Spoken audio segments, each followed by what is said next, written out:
Hello. എല്ലാവരും ചോദിക്കുന്നു ജിമ്മിൽ പോയാൽ ബോഡിക്ക് മാത്രമാണോ ചേഞ്ച് എന്ന്. ബോഡിക്ക് മാത്രമല്ല കേട്ടോ, മൈൻഡിനും നല്ല ചേഞ്ച് ഉണ്ടാവും. അപ്പോൾ ചിലരുടെയൊക്കെ ചോദ്യം, ഈ ജിമ്മിൽ പോകാതെ എങ്ങനെ നമുക്ക് ഹാപ്പി ആയിട്ടിരിക്കാമെന്നാണ്. ജിമ്മിൽ പോയി ഹാപ്പി ആയിരിക്കാനുള്ള ചെറിയ ടെക്നിക്ക് ഞാൻ പറഞ്ഞുതരാം കേട്ടോ. അപ്പോൾ നിങ്ങളൊരു ഡിപ്രഷൻ ആണെങ്കിലോ, അല്ലെങ്കിൽ നിങ്ങൾക്ക് ചെറിയ ചെറിയ ഇഷ്യൂസ്, ചെറിയ ചെറിയ സങ്കടങ്ങൾ, ചെറിയ ചെറിയ ദേഷ്യങ്ങൾ, ഇതൊക്കെ ആണെങ്കിൽ അത് മാറ്റാനുള്ളൊരു ടിപ്പ്, ഫസ്റ്റ് നിങ്ങൾ ആ എൻവയോൺമെൻറ്റിൽ നിന്ന്, ആ സ്ഥലത്ത് നിന്ന് മാറി നിൽക്കുക എന്നുള്ളതാണ്. രണ്ടാമത്, ഒരു ഗ്ലാസ് വെള്ളം അല്ലെങ്കിൽ ഒരു ഗ്ലാസ് ചായ കുടിച്ച് ഫോക്കസ് ചെയ്യാം. മൂന്നാമത്തത്, നിങ്ങൾക്ക് ഇഷ്ടമുള്ള ഒരു പാട്ട്, അത് എപ്പോഴും കേട്ടിരിക്കേണ്ടതല്ല, പണ്ടെപ്പോഴെങ്കിലും കേട്ടിരുന്നൊരു ഇഷ്ടമുള്ളൊരു പാട്ട് വീണ്ടും കേൾക്കുക. ഇതൊക്കെ ചെയ്യുമ്പോൾ തന്നെ മൈൻഡ് ഡീവിയേറ്റ് ആവും.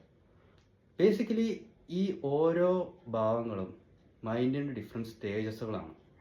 നമ്മൾ അതിനെ ഡീവിയേറ്റ് ചെയ്യുക എന്നുള്ളതാണ് മെയിൻ കാര്യം.